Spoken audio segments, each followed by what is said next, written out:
So a while back, I did a podcast and a video and a blog post about Alzheimer's, about how to prevent Alzheimer's and potentially treat it and improve it as well in some cases through fasting, through keto, and through some other lifestyle changes. And this was very heavily focused on the work of Dr. Dale Bredesen, a neurologist who's developed a program that's quite effective at treating Alzheimer's. So today I'm going to revisit the topic of Alzheimer's and recap some of what I shared in the previous video, previous episode, but also I'm going to talk about this new medication, new-ish medication, which just received full approval from the FDA. It's called Lecanemab, or Leqembi, but Lecanemab is the generic name. So I'm going to in this video, I'm going to share the details about that new medication. You know, what are the risks, what are the benefits according to the research that's been done so far, and how does that compare to the results you could get through fasting, keto, lifestyle type approach, and ultimately whether it's a good idea or not to use this medication and what the alternatives would be.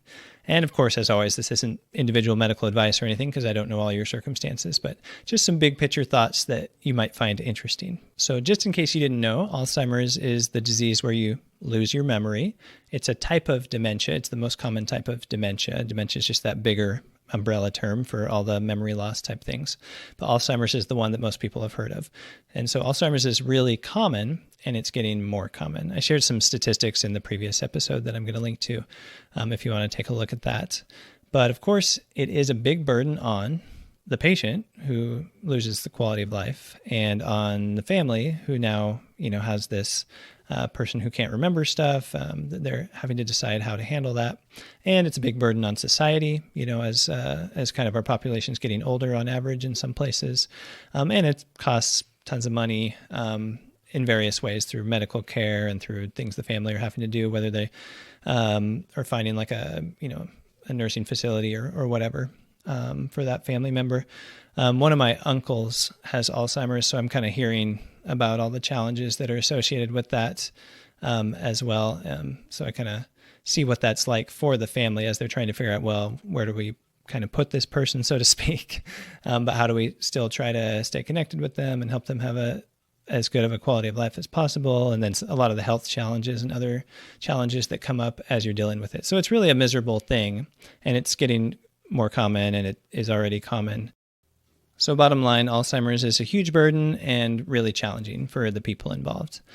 So back in episode 22 of my podcast, and then a video as well, and a blog post, I shared a lot about Dr. Bredesen's work. So again, Dr. Dale Bredesen, he's a neurologist, and he developed a program to treat Alzheimer's, and he's written a few books. The first one was called The End of Alzheimer's, and the next one is called the End of Alzheimer's Program. So it gets a little more practical and hands-on. So using his program, which is a combination of mostly nutrition and diet, but also some medical, tests and treatments when needed, using his program, rarely does the condition get worse. So usually able to prevent it from getting worse. And in a fair percentage of cases, there's some noticeable improvement in Alzheimer's symptoms. So that sounds pretty good, right?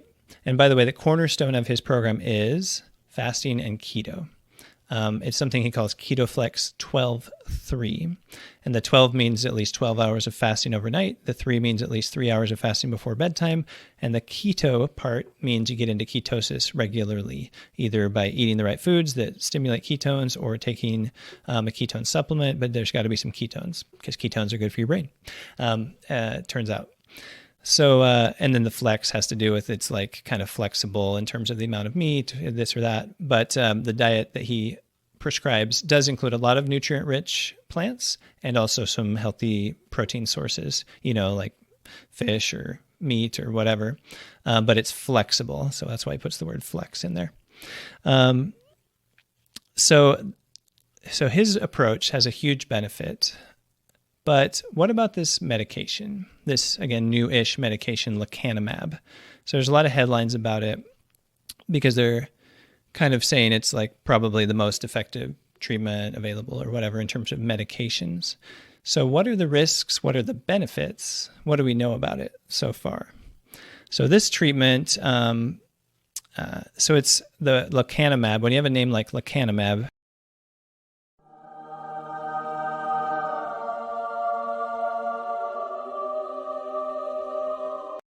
you know that it is an antibody. So there's a bunch of other medications that have kind of similar sounding names. And it means it's an antibody, which means it's kind of like what your immune system uses to attack bacteria and stuff. But it's one that they make and they put it into your body. And then what it does is it kind of attacks the amyloid protein in the brain and tries to get rid of it, basically. Because their theory is, well, if the amyloid protein's causing Alzheimer's and we get rid of the amyloid protein in the brain, then we can improve Alzheimer's. So that's kind of what it does. And then in the study that I think the main study that they've shared about it that was related to the full approval, they had about 1,800 people, 1,795. And the results that they found were that there was about after a year and a half, there was about a 27% slowing of the rate of progression of the disease. So in other words, if you have two groups, after a year and a half of one of them using this medication, those people that were using the medication didn't progress quite as far as the other ones, but they were all still getting worse. So does that sound encouraging?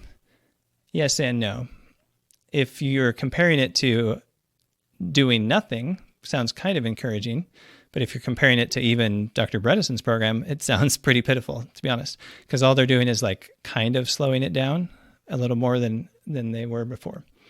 And there's some pretty dramatic side effects with this medication. Again, it's attacking these proteins in your brain. So you can imagine there might be some things going on in the brain.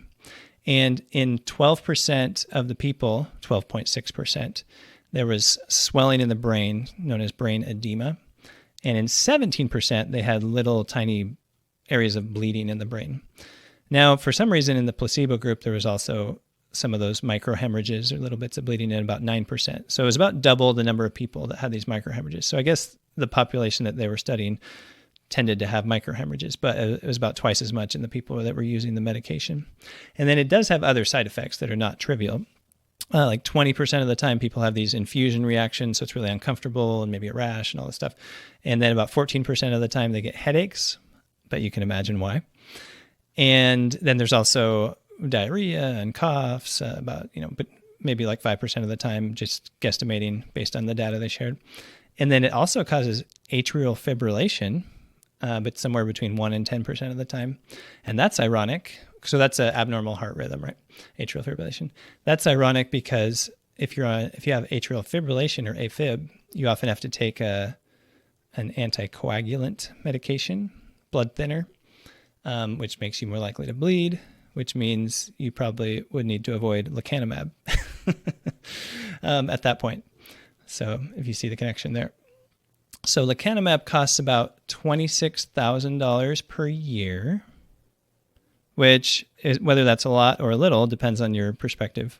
It's not very much compared to, say, cancer drugs, but it's a lot compared to like most medications that people use, like for high blood pressure or something. So, one other thing about the stats that they shared is, you know how there was that 27% slowing of the disease in the treatment group. They noted that the levels of amyloid protein in their brain were brought down to the normal range, but the symptoms didn't completely go away. So one thing that kind of proves is that amyloid is not necessarily what's causing Alzheimer's. It might just be kind of a downstream effect of what's really causing it. So the question is, kind of the big question is, do the benefits of this medication outweigh the risks? And that's a good question. I don't think we really know the answer to that because it seems to have some benefits and it has some pretty substantial risks. And they're going to go ahead and give it full approval, but it's kind of conditional where like the patients are supposed to be carefully monitored in various ways and stuff. And so Medicare is going to start paying for it, I think is the big kind of the really significant result of that full approval. So our government, the U.S. government, is going to be spending tons and tons and tons and tons of money on this medication now. So do the benefits outweigh the risks? And is maybe that how we should be spending our money is kind of another question. So my big picture takeaway is this is insane. So basically the money, the $26,000 per year for each patient that's going to use this, could be much better used on something much more effective. For example, if they were getting some kind of intensive lifestyle coaching to help improve their nutrition and other, health factors. If you spent $26,000 for each of them on that, then, and that could include the KetoFlex 12.3 from Dr. Bredesen, and it could include a few other things, right? If you spent the $26,000 on that, you'd get some results. Not only would that probably be able to have a bigger impact on Alzheimer's, to do more than just slowing it by 27%, but perhaps completely prevent it from getting worse, if they were able to adhere to Dr. Bredesen's program, for example, and in some cases maybe improve the disease. So it'd probably have a bigger improvement in Alzheimer's, but not only that, would also reduce their risk of a bunch of other health problems. So if we're like myopically focused on just one health problem, in this case Alzheimer's, and you spend your $26,000 on that, on this medication, which I doubt Lecanemab is going to be lowering your risk of heart attacks. I don't know, but I don't think there's any reason to think that it would. But if you improve your diet and you exercise and do all these other things that are part of Dr. Bredesen's program, then that is going to lower your risk of heart attacks. It is going to lower your risk of strokes. It is going to lower your risk of cancer. It is going to lower your risk of diabetes and all the complications that come from diabetes. So the intensive lifestyle improvement would improve health across the board and prevent a host of other problems. Whereas this medication, for the same cost, is going to maybe slow down Alzheimer's, cause some significant side effects in some of the people, and probably not improve any of those other health conditions. So this kind of speaks to the insanity of how we spend money in this country for like healthcare and so forth. And it also speaks to the insanity of us as individuals sometimes just wanting a Band-Aid, wanting some medication to fix everything, when there's a condition that maybe could have just been prevented through lifestyle changes in many, many cases, depending on which ones we're talking about, like the high blood pressure and the type 2 diabetes and all the things that kind of come from that. And guess what? Type 2 diabetes is closely related to Alzheimer's, and that's why Alzheimer's has been nicknamed type 3 diabetes, because it definitely has some connection with blood sugar and insulin resistance and that sort of stuff in a lot of cases. And then there's also the genetic component. I'll just mention this real quick, because if you hear me say like, oh, this is a lifestyle-related disease, Alzheimer's, if it's influenced by lifestyle, what about those people who have the genetic predisposition, the ApoE4 gene, especially if you have 2 copies of it, that increases your risk? Well, that's true, but then it's all the more important to have the healthy lifestyle if that's the case. And by the way, people that have the double ApoE4, or if they're homozygous, in other words, they're at a higher risk of these serious side effects from Lecanemab, the bleeding and swelling and stuff. So they're the ones that need to be extra careful about it, monitored more closely, et cetera, and possibly not use that medication at all. So lifestyle can often improve Alzheimer's. And what do I mean by lifestyle? Well, back in episode 22 of the podcast and the associated video and blog post, I explained Dr. Bredesen's program. So again, it has a lot to do with what you eat. And they avoid grains and conventional dairy and sugar, and they eat a lot of nutrient-rich plants and healthy protein sources. And when you eat, they make sure they get at least 12 hours of fasting overnight and at least 3 hours before bedtime. And they also make sure they get into ketosis, which fasting helps with that, but also they will, eat sort of low carb sometimes or take a ketone supplement. And that's kind of the cornerstone of his program, is all that stuff, the KetoFlex 12.3. But they also do some medical testing and treat other, issues that may be contributing to Alzheimer's as well, like heavy metal toxicity, like mercury, for example, or some very specific infections that sometimes can help as well when they're treated. So all that stuff can help a lot. And if you want to understand more details about that, check out the episode, the blog post, the video, and I'll put the links to those here at the end. And the other thing that I would recommend is check out Dr. Bredesen's books if this is a topic you're really interested in. I'll put the links below. the End of Alzheimer's program, and the First Survivors of Alzheimer's. Those are kind of the three main books. You might have some other spinoffs or whatever, but the First Survivors is kind of referencing the fact that we usually don't think people can get better from Alzheimer's, but he's got a bunch of stories about people that did in the First Survivors of Alzheimer's.